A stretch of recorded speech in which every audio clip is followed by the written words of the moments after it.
మీకు మంచిగా ప్రెగ్నెన్సీ వచ్చిందంటే that ads to our numbers and like it adds to our happiness like your happiness.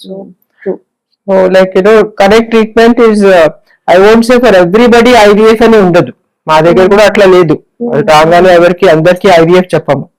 అదే tubes కుల్లా ఉన్నాయి, పేషెంట్ ఏజ్ 35 కన్నా తక్కువ ఉంది, married life less than 1 year ఉంది, అప్పుడు ఐయుఐ కూడా మనం ట్రై చేయవచ్చు. కానీ ఇట్లా 35 years ఇప్పుడు ఇట్లా ఉంది నీకు, అప్పుడు ఏజ్ వేస్ట్ చేయకూడదు.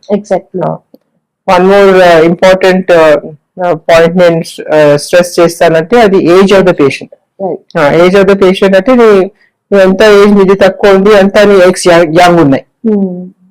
యంగ్ ఎగ్స్ లో ఏముంటుంది అంటే మంచి మైటోకాండ్రియా ఉంటుంది. మైటోకాండ్రియా అని something like a battery of the cell. So like how our battery runs, like how all the machines run, how our phone runs is on a good battery.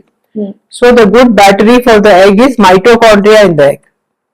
So those mitochondria when they studied వాళ్ళు ఇట్లా దాని మీద శోధం చేసేసి చూసినారు, ఎవరు young egg ఉంటుంది దాంట్లో mitochondria చాలా మంచిగా ఫంక్షన్ చేస్తాయి.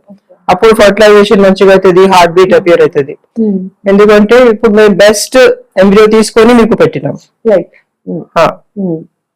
ఇంకా ఒక ఇంపార్టెంట్ పద్ధతి మీకు చేసినాం, అది that is called as PGT. PGT అంటే ప్రీ ఇంప్లాంటేషన్ జెనెటిక్ టెస్టింగ్. అది కూడా చేసినాం కదా. ప్రీ ఇంప్లాంటేషన్ జెనెటిక్ టెస్టింగ్ లో చేసేసి ఏదో ఎంబ్రియోస్ మంచిగా ఉన్నాయి అదే పెట్టినాం. సో అది కూడా ఒక మనకి that is safeguard for us అన్నమాట. ఏదైనా ర్యాండమ్ గా పోయి ఏదైనా స్పర్మ్ ఏదైనా ఎగ్ తో మీట్ అయిపోయింది అనుకోండి, అప్పుడు అది మన చేతిలో లేదు, ఆ ప్రెగ్నెన్సీ మళ్ళీ క్యారీ అవుతుంది లేదు అని లేదు.